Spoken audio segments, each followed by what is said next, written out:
Hello, welcome back to my channel. Today, I'm going to be doing a bit of a book unhaul. And I say a bit. As you can probably tell by the title of this video, I'm unhauling a ton of books. I don't know at this moment the actual number. I haven't stopped to count, but once I have all of the books piled behind me, I'll let you know how many books I'm getting rid of. If you haven't watched the video where I talk about reading almost all of my unread books in 2022, I'll leave a link to that in the description down below. But basically, I am getting rid of books behind me that I have already read or have no interest in reading in the future. And I was actually able to find a few books in my guest room that I thought I had already unhauled, but I haven't. So I added those to the pile as well, so I know that there are more than 89 books that I'm getting rid of. How many, I don't know. I'm guessing like 100 plus, which feels insane, but I cannot tell you how excited I am to get rid of them. I also have been adding the dust jackets back onto the books that I'm getting rid of, and that took over an hour, so I'm ready to let you know what I'm getting rid of. But before we get into the book unhaul, I wanted to thank the sponsor of today's video and tell you a little bit about happyandpolly.com. Y'all have been asking me the couple of times that I have posted about my cat's new cat tree, like where's it from, where did you get this? And it's from happyandpolly.com. It is the cutest cat tree. I feel like I've had such bad luck in the past getting cat trees. They kind of fall apart really quickly or look ratty really quickly. This one is stunning. It looks amazing with my furniture. Downstairs in my living room, I'm like not ashamed to have it out. I love that my cats can look out the window now. I catch them sitting in that cat tree so often. Like they are so in love with it. Not only that though, everything that I've gotten from Happy and Polly, I am just so in love with. Cat tree, obviously super adorable. The egg scratcher, I didn't know how my cats would like this because they've only ever had vertical scratchers, but I feel like I found the solution to them scratching my furniture, which is this horizontal egg scratcher. Can I just tell you, Pickles, not only does he love scratching on this thing, he sleeps on it at night. I have multiple pictures of him just lounging on it. He loves to just like prop his little shoulder up against like the yolk of the egg and sleep. It's adorable. He loves that thing. Can't get enough of it. There's also like a little toy you can insert. And then Teddy, I've noticed lately that he has not loved eating off of flat plates. Something about having to like kind of crane his neck down to the floor is just not for him. And so I got a raised bowl for him in this beautiful beige color, and he is also in love with it. I've never been this impressed with cat products. Y'all know how challenging it is with cats, finding things that they actually love and will use, and my cats use all three of the things that I've gotten from Happy and Polly. I like literally could not recommend them more. If you're interested in checking out happyandpolly.com for yourself, you want any pet products, specifically cat products, you've got to check them out. They have adorable cat scratchers. They have amazing cat trees in all kinds of different styles too. They have some like really whimsical ones that are so cute. You got to check them out. I'll leave a link in the description down below, but again, use the code chandler10, get 10% off your order. Thanks again to Happy and Polly for sponsoring this portion of today's video. Let's start with the books that are already out, I guess. First up, we have The Kiss of Deception by Mary E. Pearson. I read this year, I believe, and it was perfectly fine. I think I ended up giving this 3 stars. I think initially I liked this more than I thought that I was going to, because I've heard a lot of like negative things about this book. It wasn't terrible, but it's a YA fantasy that I don't really feel like I need to keep on my shelves. Courting Darkness, kind of the same thing here. I tried to read this book this year, but I feel like this is one that you had to read like the first series first, if that makes sense. This is like a companion series to an already really well-loved YA fantasy series. I do really like that series. It's like His Fair Assassins or something, the trilogy. Love them, still on my shelves, but this one I just don't feel like I need to hold on to, and you'll see that as kind of a running theme here. There are some books that I have from some like spin-off series of popular books I like. I don't need to keep these. If I don't actually like the book when I pick it up or I don't finish it, like why keep it on my shelves? The Girl with the Red Balloon, another YA book. This one's contemporary. This one was good, but I didn't really feel like I totally connected with the characters, and I think that's probably because, shocker, the character in this book is much younger than me, and I just, you know, I feel like you get it, right? I don't think they're bad. I still have a couple of YA contemporaries on my shelves, but there are a lot of YA contemporaries in these piles. You're gonna see a running theme. It's a lot of YA contemporary and a lot of historical romance. Speaking of historical romance, I have 3 books in this series by Eloisa James. I don't know how many of these that I have read at this point. I read the like 6th book in the series first a few years ago and absolutely adored it. So whenever I was on the hunt to find some of my favorite romances, historical romances in hardcover, I was like, I'll go ahead and pick these up. I found some of these on sale at Half Price Books, but unfortunately I don't really like any of the other books in the series that I've tried. I think at least one of these I just haven't even attempted, but I think I'm willing to give up on this series, which is such a bummer because these are so freaking beautiful. Avon's hardcover romances, they're literally so stunning. So I have some Tessa Dare ones still on my shelves. I think I have one Sarah MacLean that I really like. I think I'm gonna part ways with these Eloisa James books. It's like a couple of the these historical romance authors I've tried, one of their books will be perfect for me and it'll be the first book that I read, and then I'll read more from them, like from their backlist, and then they just don't work out, which sucks, but it is what it is. Everybody Sees the Ants by A.S. King. This is another situation where I really liked Dig by A.S. King, and it seems like every other book that I've read by her I just haven't really enjoyed, which sucks because I own a lot of her stuff now, and I am now unhauling almost all of the books that I have by her except for Dig. So this one was fine. I remember very little about it, and I'm not sad to see it go. Next up, we have two interesting titles, very different. We have Interview with the Vampire by Anne Rice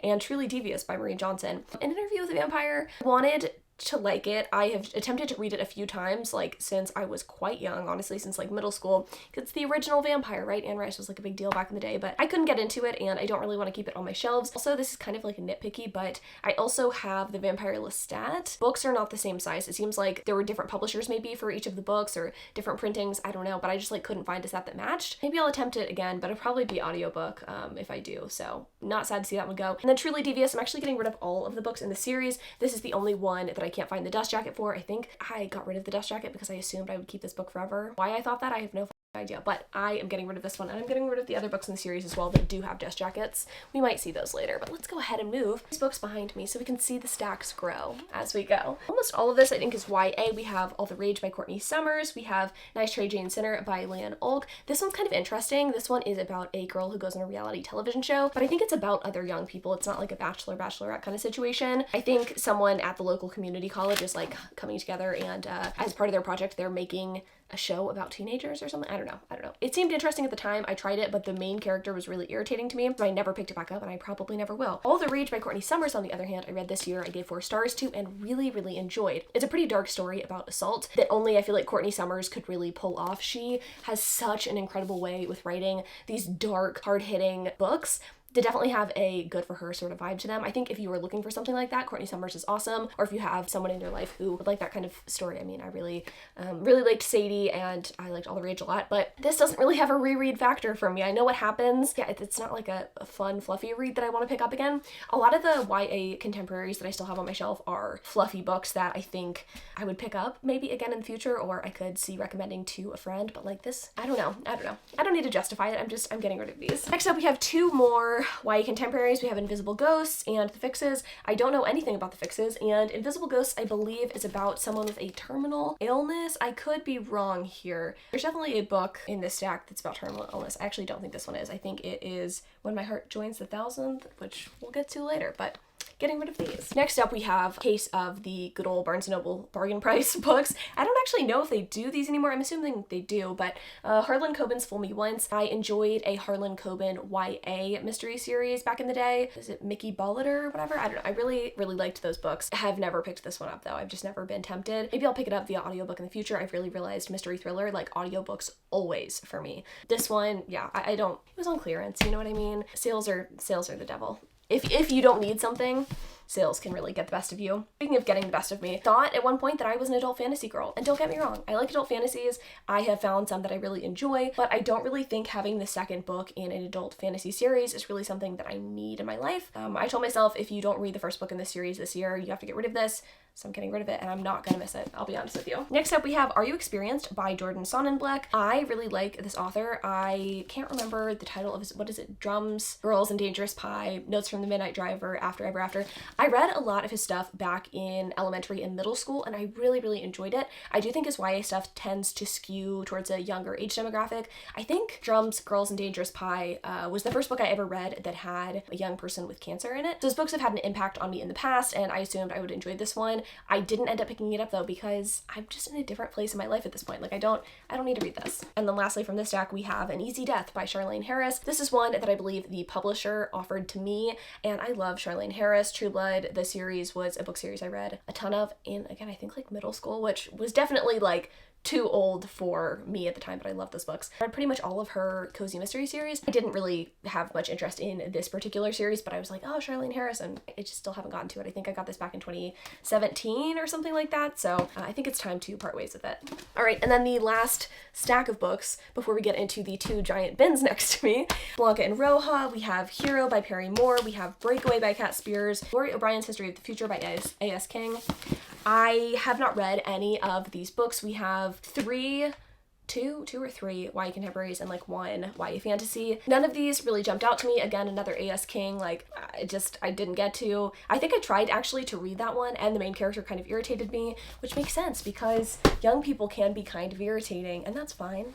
You know, I think we need some of that representation. It's just like not something I care to read at this stage in my life. Another thing that I don't care to read is Half a King by Joe Abercrombie. This is supposed to be a YA fantasy book. I think it was shelved in adult fantasy. I might read some other stuff by this author in the future. I'm not entirely sure, but this one just, I think I got it because it was $12 and I was like, I want more fantasy. And why I thought that, I really don't know. This one's also strange. The Outsider by Stephen King. I've read one Stephen King book at this point and I did not like it. Which one is it? Misery? The one where he's like stuck in a cabin and is being maimed by that woman. I don't think his writing is for me. I understand a lot of people have an attachment to Stephen King or they hate Stephen King or whatever. There's a lot of strong opinions about his writing. I don't really have any except for that I didn't like the one book that I read and I had no desire to pick up any of his other stuff in the future. Horror for me, like, it's kind of a tricky genre. I definitely want to read more horror in the future. I have read some horror books that I've given 5 stars to. I just don't think that Stephen King's going to be the author that does a 5-star horror book for me. And I think this is actually like the second book in a series and I haven't read the series, so anyway. What else do we have? Ooh, quite the eclectic mix. First up, we have Uprooted by Naomi Novik. I read Spinning Silver a couple of years ago, I think back in 2019, and enjoyed it. I just haven't had the desire to pick up Uprooted, and Spinning Silver I think I gave like 3 or 4 stars to, but I remember nothing about it. I'm definitely ready to part ways with this. Not that standalone fantasies are bad by any means, but I tend to prefer fantasy series, so she's gonna go. Next up, we have Death Prefers Blondes by Caleb Roerig. This one is about a teenage socialite, and I don't know, the cover really appealed to me, but again, it's YA. Like, I'm never going to reach for this, personally. And then we have The Day of the Duchess by Sarah MacLean. This is one, again, that is one of the Avon hardcovers. Super, super pretty. And so many people told me that this was going to be my favorite Sarah MacLean book, and they lied to me. I actively disliked this book. I think I give it like 2 stars. I felt like the hero was kind of the worst. I just like have no desire to keep this on my shelves, even though it is so beautiful. Oh, it's so hard. It's so hard to part with these ones. Like, when a book's really pretty to me, sometimes I just want to keep it on my shelves. But you know what? My shelves can be both pretty and have books that I enjoy. So she's gonna go. Now time for the bins. This bin is a hefty, I mean, that's like the brand of it, hefty 72 quart clear bin. This is not the bucket which is next to me. This is a different bin of tricks that I'm gonna hopefully try to get through and show you exactly what I'm getting rid of. Okay, first up, The Truth About Melody Brown by Lisa Jewell. I read one Lisa Jewell book that I liked and I decided I wanted to pick this up, especially since it's like one of the weird tall mass market paperbacks, but I don't like mass market paperbacks, so what was I thinking? I didn't actually know at the time how strongly I felt about mass market paperbacks. As you are going to see, I really don't like mass market paperbacks. So I'm parting ways with pretty much all of them. This one I think is supposed to be a mix between women's fiction and a thriller. I picked up the audiobook a couple of weeks ago actually to try to get through this for that like video that I did where I tried to read all of the books that I own, and I just couldn't get through it. It was boring to me. Maybe one day, but probably not. Go ahead and grab these as kind of like a stack. So the majority of the books that I'm picking out of this box are books that I got in an eBay mystery box, which you got to kind of like give the bookstore that you get the books from, you got to kind of give them your specifications, like what you were looking for. I said I wanted really pretty covers and I would prefer things that aren't necessarily set in the Regency period because I already had a lot of like Regency historicals. So a lot of the ones I was sent were actually like kind of Tudor England, medieval sort of historical romances, and some of them I was interested in, but the vast majority of them I just liked the covers and I just bought into the hype of getting one of these mystery boxes. I think it was like $20. So it's really not like it was that much of an investment, but I have tried so many times at this point where I try to read the 20 books from that eBay mystery box and it's not happening, honestly.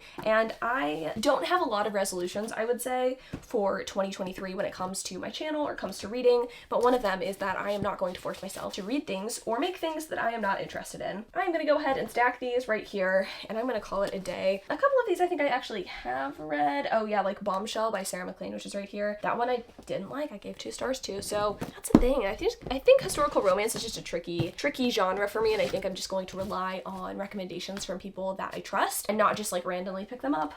Maybe not randomly get things from eBay mystery boxes. I don't know. Just novel ideas here, but I think that's probably the way to do things going forward. All right, back to the regular hardback paperback game. Night of Cake and Puppets by Laini Taylor. This is a spin-off, I think, of the Daughter of Smoke and Bone trilogy. I love those books. Daughter of Smoke and Bone was one of my favorite YA fantasy books in high school, but I don't like the way this looks, and I'm not going to read it. I don't like novellas from series that I like. I don't like companion novels. I just want the series, and that's it. I don't need to keep this. I think I found a really good deal on it, and I was like, oh yeah, sure. I'm sure like the illustrations and stuff in here are pretty, but I don't care about the other characters in the series that aren't the main characters, so I'm gonna put that down here. Beyond the Black Door and The Loneliest Girl in the Universe are books that I read this year and pretty much enjoyed. I would say this one I think I gave 3 stars to. It has pretty good asexual rep if you were looking for that. I did like that, but it wasn't a very memorable fantasy novel, so I'm gonna part ways with it. Then The Loneliest Girl in the Universe I listened to on audio. I don't even think I read this necessarily for a video. It was pretty good. It was kind of interesting. It's about a girl who is in space alone because her parents pass away in space, and she's having to kind of man the ship alone,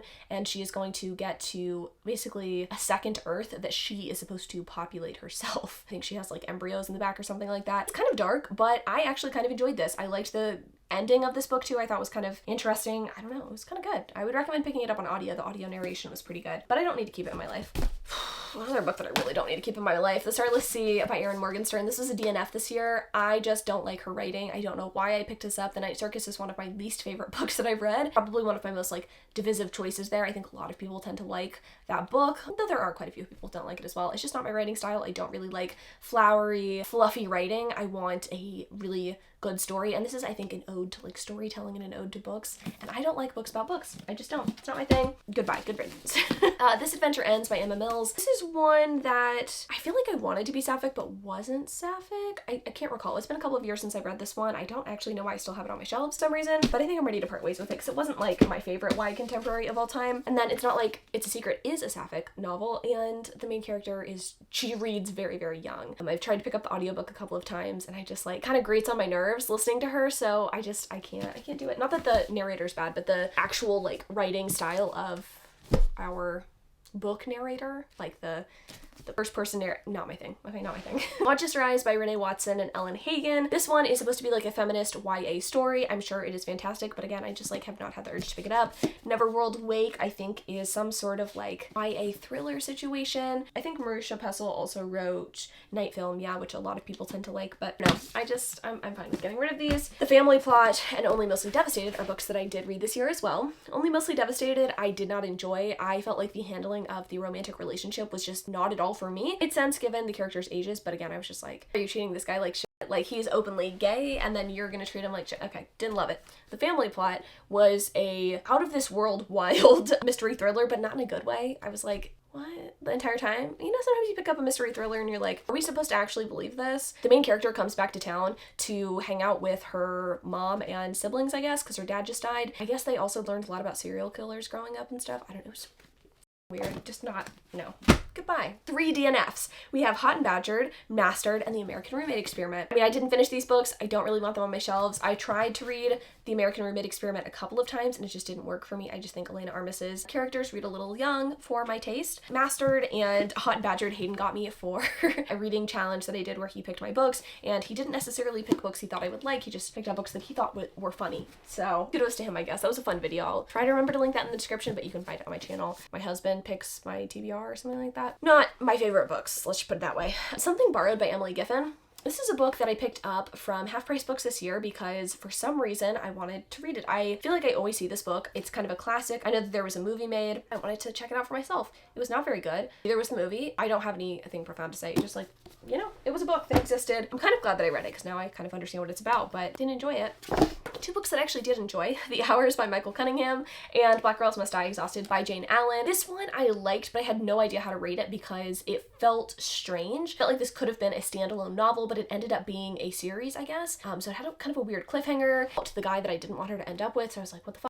But I liked the discussions and I liked the character. I don't know. This one's a tough one for me, but I think I'm fine parting ways with it because I listened to this on audio, and I think if I picked up more books in the series in the future, I'd pick it up on audio. Hours I listened to on audio, and it was fine, but it's not a book that I plan on rereading. It wasn't like a 5-star read for me. You know, there is a movie as well. I think like Meryl Streep's in it. Strange Case of the Alchemist's Daughter. I know so many people love this book. I feel like this was kind of popular maybe last year or the year before on BookTube, but it just wasn't really for me. It follows like a couple of different girls who were like the daughters of like Frankenstein and like other monsters, I guess. I liked the idea, but the way that this book was written just didn't really work for me. Girls on the Verge. I've heard that this book is really impactful, but also really dark, and I just tend to prefer reading lighthearted things. So I'm gonna go ahead and part ways with this, and I'm hoping that someone who needs this book will find it at Half Price Books, where I'm selling these books to. Next up, we have Wrong Text, Right Love by Claudia Bergoa and Pillow Thoughts by Courtney Peppernell. This I did read and did not enjoy. I don't know why I bought it in the first place. I was like, I'll become a poetry girl. I'm not a poetry girl. And then this book I was kindly sent by the publisher, but upon looking at reviews and not having like interest in this book before, it's not for me, so I'm gonna go ahead and part ways with it. Next up, we have the Ruined trilogy by Amy Tintera. I read all 3 of these this year, and I had varying luck with them. It's a YA fantasy series. I don't know, it just feels like any other YA fantasy series. It doesn't really feel very unique, so I'm very perfectly fine, happy, whatever, parting ways with it. Next up, we have a controversial pick. Magnolia Parks by Miss Jessa Hastings. I'm actually very excited to sell this to my Half Price Books because I know a lot of people are interested in this one, and I think the paperback's really expensive, and the Kindle version is too, because it's not in KU, which I think is a crime, personally. I didn't enjoy this book at all. Gave it 2 stars. One of my least favorite books of the year. Definitely very disappointing. Did I put this in my most disappointing books of the year? I don't think I did, but I should have. Not for me. Very excited to get rid of it. I feel betrayed a little bit by the people who said it was good, but you know, happy for the people that like it. Rise to the Sun by Leah Johnson is a YA contemporary. It's sapphic. I started it, didn't finish it because I just like wasn't very invested in the story. It wasn't bad. It's set at a music festival, which I think is fun, but I just didn't have any interest, I would say, in carrying on with a YA story at the moment. Next up, we have Everless by Sarah Holland. I believe I did read this book and I remember absolutely nothing about it. So, you know, I feel like that means it's time to get rid of it. Final Girls by Riley Sager is a thriller that I read this year for the Choose Your Own Adventure video that I did, reading, I think, like 12 mystery thrillers. It was fine. I give it 3 stars, but it's not something I'm going to revisit. I understand the whodunit, and I'm not going to keep a mystery thriller that doesn't have something beyond just like the whodunit reveal sort of thrilling aspect. I want it to be clever, and this one wasn't particularly clever. That's also kind of how I felt about One by One by Ruth Ware. Not a bad book by any means. I didn't hate this, and I think it's entertaining enough, but I felt like the ending of this book was just a little lackluster, and it wasn't, again, very like clever, so getting rid of that. A book that I did think was interesting and kind of clever was Not Even Bones by Rebecca Schaefer. I think if you like The Savage Song by V.E. Schwab, I think you would actually really enjoy this book. It's really brutal. It's a YA fantasy book about a girl who dissects monsters, but these monsters kind of parade as people. Poses interesting moral questions, so I did like this one, but not enough to keep it myself. Book that I didn't really enjoy. Actually, let's grab 2 books that I didn't really enjoy. No, wait, let's grab 3 books that I didn't really enjoy. 2 mystery thrillers. Such a Quiet Place by Megan Miranda. I think this is a new release this year. And then The Favorite Sister, which is an older mystery thriller. This was offensive. I didn't appreciate some of the language usage in this book. I don't think it was like the author's intent to make it offensive. I'm not saying that the author agrees with the characters' actions and like how they behaved and the things they said in this book, but I still didn't like reading about it. Such a Quiet Place was dull as fuck. I'm sorry, the ending of this book sucked, and I'm pleased to be parting ways. Middle Game by Shauna McGuire. I just didn't understand this. Like, I don't know if I'm too stupid to comprehend this book, if there's something that I'm missing, but it was about 2 twins who are supposed to save the world, and I didn't really understand why. I think I might have already talked about Truly Devious, but I'm getting rid of the entire Truly Devious series. I didn't really love these books. Really enjoyed Truly Devious the first time I read it. Vanishing Stair was fine, and then I feel like the original trilogy kind of wasn't the best. In The Hand on the Wall, I feel like it just let me down. The final reveal was just not a banger, okay? First and Then by Emma Mills is a book that I didn't read and don't intend to read. Fountains of Silence by Ruta Sepetys.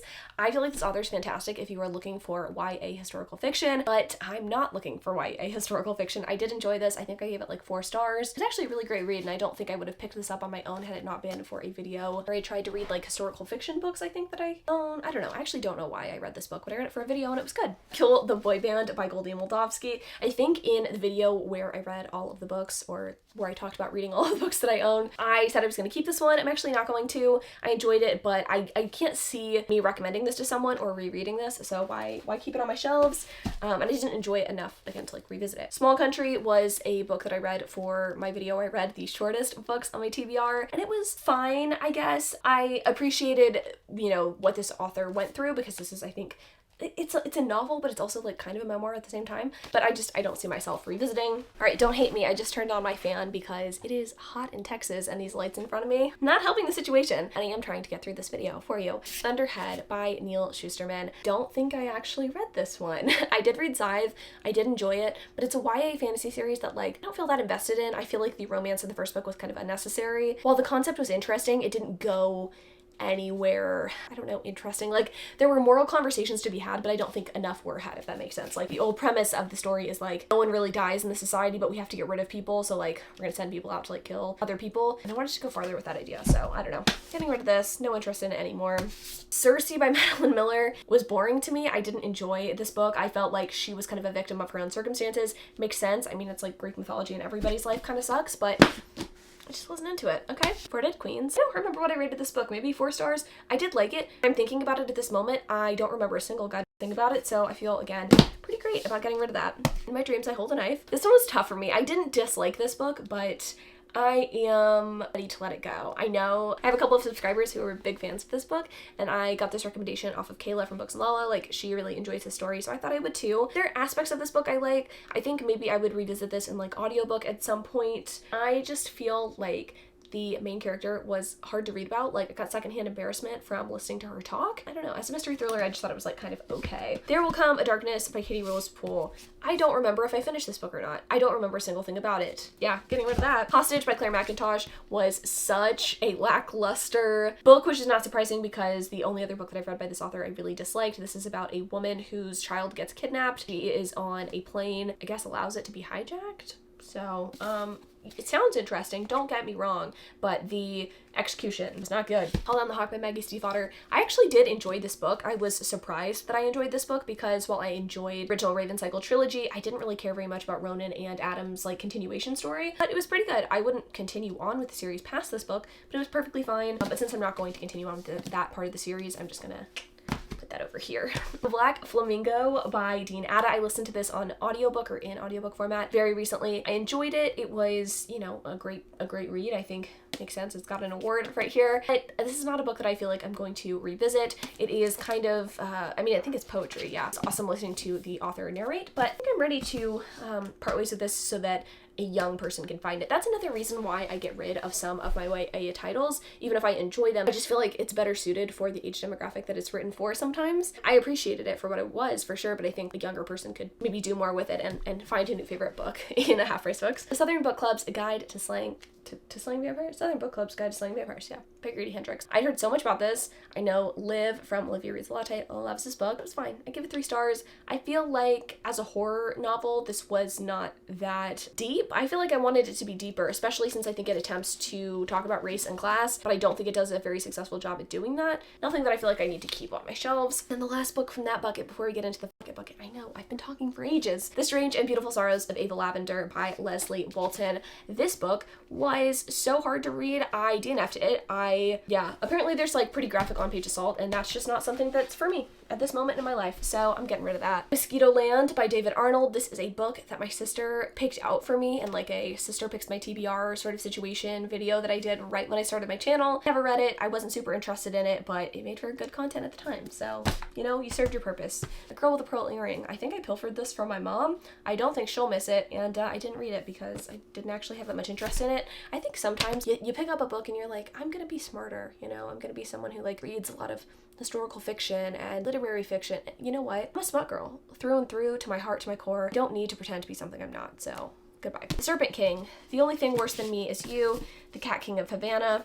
All YA contemporary novels that I will not be reading because I have no interest in YA contemporary. Beast of Extraordinary Circumstance. Heard good things about this, but I think I'd pick it up on audio before I would pick up a hardcover version of it, and I've had this for so many years and haven't picked it up, so it obviously has not piqued my interest. Scores and scores of paperback romances. Okay, I've actually read these ones. I don't really want to run through all of them, but I disliked pretty much all of these books. I read all of these and I didn't like a single one, so I'm just gonna put that right there. A book that I did actually really enjoy, but I would prefer to get in a different format, is White Hot by Alona Andrews. I really love this series. I think they are a talented husband-wife writer duo, but I really wish I could find this in like a hardcover version. I think this one is available in hardcover, but the first one isn't, so I don't know. We'll see what happens eventually, but I don't feel like I want to keep this on my shelves, mostly because I'm getting rid of almost all of my mass market paperbacks, and I just think it makes my shelves look neater not to have them. I love seeing other people's like massive collections of mass markets, but since I don't really enjoy the format of reading them, like why keep them? These two came in that like eBay mystery box. Them around, so it's a little bit more aesthetically pleasing. Evil Queen by Gina Showalter. This is a book that I purchased for a video where I was going to try different paranormal romance authors, and I got like 5 books from Gina, and I didn't read any of them. Well, I actually think I tried to read one book by her and hated it, so I didn't continue on with that idea. Two Dark Reigns by Kendara Blake. I'm getting rid of this entire series. I actually think I have the other 2 right here. I think I have 3 of the 4 books. Liked the first book. I thought it was entertaining enough. Oh my goodness. Did y'all see the amount of dust on this? That's foul. Like, I enjoyed the first book, but it was also kind of silly, and I don't think I'm going to ever want to pick those up, so I'm just getting rid of them. Just like I'm getting rid of Scythe, the first book. I don't have the, dust jacket for it, but she's leaving my life. Last Night Scandal by Loretta Chase. I'm getting rid of a lot of Loretta Chase books. I love Loretta Chase. She's one of my favorite historical romance authors, but I don't like mass market paperbacks. I mean, this is awesome. Like, this is awesome. I don't need to keep them when I'm just going to try to find them in audiobook format. The selection. I did read this book. I don't remember why necessarily. Didn't read this book growing up. I know a lot of people have an attachment to this book for that reason. I don't have that attachment, so she's leaving. Rate a Date and By the Book. I didn't like either of these books, sadly, so I'm going to part ways with them. They are adult romances. 3 YA contemporary books that I have not read and will not be reading. The Kiss Curse by Erin Sterling was a book that I actively disliked. I felt like the romance was really lackluster here. I didn't like the first book in the series. I DNF'd it, so goodbye. Really boring thriller, Everything We Didn't Say by Nicole Bart. These are actually the only 2 Book of the Month books that I can remember disliking. Pretty much all of the other ones I've enjoyed, so, you know, if you were looking for a good, solid book service, I would actually recommend Book of the Month, but I didn't like this. I thought it was boring. It was a thriller that was not very thrilling. Next up, we have The Female of the Species by Mindy McGinnis. This is another, like, feminist young adult book. I think a lot of people really enjoyed this, and it got popular in Book Talk at one point, but it was fine. It just wasn't something that I felt was very original, and I don't think I would ever pick this up again, so getting rid of that. Vanishing Stare, The Wicked Deep, The Vampire Lestat, Where the Crawdads Sing. Okay, haven't read either of these. Heard bad things about this one. And so I tried to read it, I got a page into it, and I was like, you know what, I'm fine getting rid of this. So that's what I'm going to be doing. Vanishing Stare. What's her name? Truly Devious Series? Yeah, no. The Wicked Deep by Shay Earnshaw is a book that I've had on my shelves since it came out, which I want to say was like 2018. Let's check. Yeah, 2018. Stunning, honestly. The naked hardcover of this book is the reason that I've kept it this long, but I have no interest in this story. I really don't even remember what it's about. It's YA. Getting rid of it. You know you're getting rid of too many books when your completely full camera battery dies midway through you talking. Where was I? Getting rid of the entire Sabatier Amber in the Ashes series. I know a lot of people enjoy these books, but I heard that the conclusion is pretty disappointing, and I don't know, I read the first book and I was like into it, but it wasn't enough to like get me to read the second book immediately, so I'm fine getting rid of it. We're down to our last couple of stacks, don't you worry. Okay. How to Be a Wallflower is a mass market romance that I'm getting rid of because I didn't like it. Faker. I think I DNF'd this because I absolutely hated the hero in this book. I also DNF'd Station 11, so. Love Scenes. Oh no. Okay, man down. We're gonna have to move these. We'll leave it. Okay. Love Scenes by Bridget Morrissey. This was fine. I didn't love it. Same with Happenstance by Tessa Bailey. I feel like I tend to hold on to my adult contemporary romances more than books in other genres. There are quite a few like just 3-star contemporary romances on my shelf that I'm keeping, but anything below that, it's gone. The Woman in the Window by AJ Finn. No. A ton of mass market romances. Some of these were 2 stars, some of them were 3 stars, but none I wish to keep. Same situation with these ones. My life wants this video to be over. Mass markets we're getting rid of. We're also getting rid of My Year of Rest and Relaxation, which I actively hated. One of my least favorite books of the year, so glad to be owning that. Glad to be rid of it. I'm looking at these, trying to think if there's any that I enjoyed. No. And then the last 2 books. I was gonna try to say that I'm ending this on a high note. I don't. Queens of Ennisleer and The Red Scrolls of Magic. I have nothing to say. I'm just getting rid of them. Red Scrolls of Magic I didn't actually read because I didn't really care. I tried to, but I didn't like it. And then the Queens of Ennisleer. was dull. I'm hopefully never going to have to see these ever again. I'm so excited. I'm going to put these in bins after I'm done filming, and I'm going to put them directly into my car to sell to half-price books tomorrow. I have felt such a sense of relief putting the dust jackets on the books and knowing that these are going to be gone soon. I'm gonna get these out of here, and then I'm going to do a little bit of like a bookshelf reorganization, which I'm filming for my Patreon. If you're interested, it's gonna be on my $10 tier. But I'm excited to get books out of my life that I just don't like, that don't bring me joy, because when I'm looking at the books in front of me, I have a lot of my other books stacked up. I do get a sense of joy. I'm like so excited to get to really show them off and to like have them on my shelves and to smile every time I see them instead of frown, because I've got a lot of shit I don't like behind me. So thank you so much for watching this if you stayed this entire time. I know I talked pretty quick because I was trying to get through it. I'm also just like incredibly fucking hot. It is so hot in here. But I love y'all so much. Thanks so much for watching this video, and I will see you next time.